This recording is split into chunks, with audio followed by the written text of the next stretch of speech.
ભારત અને પાકિસ્તાનના સંબંધો કેવા છે મારે તમને કહેવાની જરૂર નથી. પાકિસ્તાન હંમેશાથી પોતાની નાપાક હરકતોથી બાજ નથી આવ્યું, પરંતુ ભારતે હંમેશા તેને પછડાટ આપી છે. પરંતુ ભારતે ક્યારેય પોતાની માનવતાવાદી નીતિને નથી છોડી. આજે ફરી એકવાર ભારતે માનવતાવાદનું એક ઉદાહરણ સેટ કર્યું છે.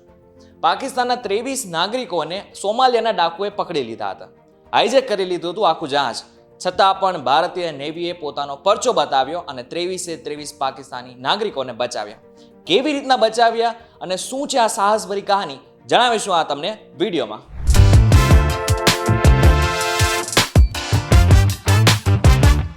નમસ્કાર, VTVGujarati.com પર તમે જોઈ રહ્યા છો ડેઈલી ડોઝ અને હું છું કરણ.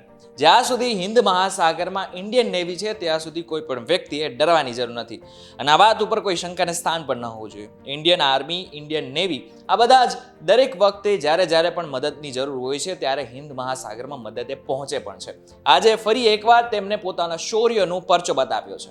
યમનના સોકોટરા દ્વીપથી સાઉથ વેસ્ટ લગભગ 166 કિલોમીટર દૂર એક જહાજને સોમાલિયાના 9 સમુદ્રી ડાકુએ જહાજને હાઈજેક કરી લીધું. હવે જેટલા પણ ડાકુઓ હતા તેમનો એક જ મકસદ હતો કે 23 પાકિસ્તાનને પકડીને પાકિસ્તાન પાસેથી સારી એવી રકમ મેળવી લેવી. થયું પણ એવું જ, તેમને પકડી પણ લીધા અને પાકિસ્તાન પાસેથી સારી એવી રકમની માંગણી પણ કરી. પરંતુ એઓ ભૂલી ગયા કે તેઓ હિન્દ મહાસાગરમાં હતા. જ્યારે આ વાતની જાણ ઇન્ડિયન નેવીને કરી ત્યારે ઇન્ડિયન નેવીએ પોતાનું ઓપરેશન શરૂ કરી નાખ્યું. હવે ઇન્ડિયન નેવીએ સૌથી પહેલા INS સુનેદાએ હાઈજેક થયેલા જહાજ પાસે મોકલ્યું. INS સુનેદાએ જેટલા પણ ડાકુઓ છે તેમને કહ્યું કે સરેન્ડર કરી આપો, નહીં તો ભોગવવું પડશે. પરંતુ ડાકુએ તેમની આ વાત ન માની. આ બાદ એન્ટ્રી થાય છે INS ત્રિશુલની.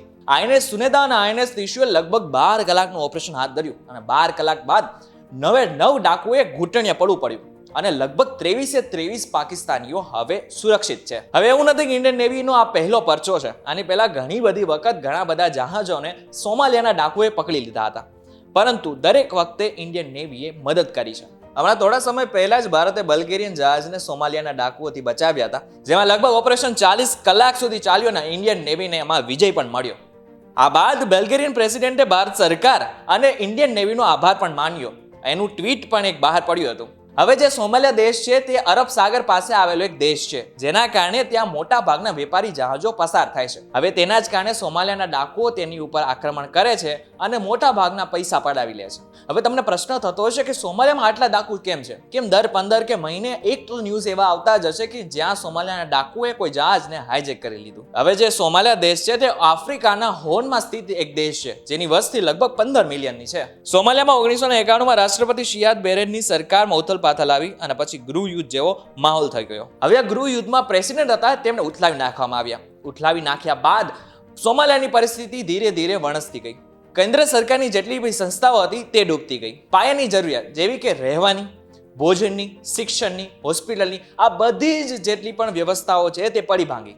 હવે આ બાદ એક નવી શરૂઆત થઈ. જે લોકો પાસે પૈસા ન હતા, પૈસાની અછત હતી, એ લોકોએ પછી હવે લૂંટવાનું શરૂ કર્યું. સોમાલિયા દેશ, જે મેં તમને પહેલા કહ્યું કે એ અરબ સાગર પાસે આવેલો દેશ છે, જેના કારણે ત્યાં મોટા ભાગના જહાજો પસાર થાય છે. હવે તેઓએ પૈસા કમાવા માટે હાઈજેકનું કામ શરૂ કર્યું. લગભગ 2000ની આસપાસ આ સ્થિતિ ધીરે ધીરે ઓછી થતી ગઈ, પરંતુ ફરી એકવાર અત્યારની જો વાત કરવામાં આવે તો અત્યારે હાલની જે સ્થિતિ છે તે ખૂબ જ વણસી રહી છે.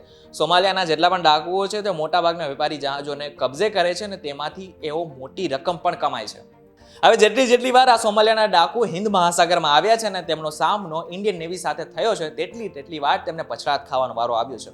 આ વખતે પણ આવું જ થયું છે. લગભગ 9 જેટલા ડાકુઓને ઘૂંટણીએ પડવું પડ્યું છે, પરંતુ હજુ સુધી પાકિસ્તાન તરફથી ભારતનો કોઈ પ્રકારનો આભાર મનાયો નથી. જો કે પાકિસ્તાનની આદત પણ છે કે ગમે એટલું સારું કામ કર્યું પણ પાકિસ્તાન પોતાની ચાલબાજ નજરથી કોઈ પાછળ નથી હટતું.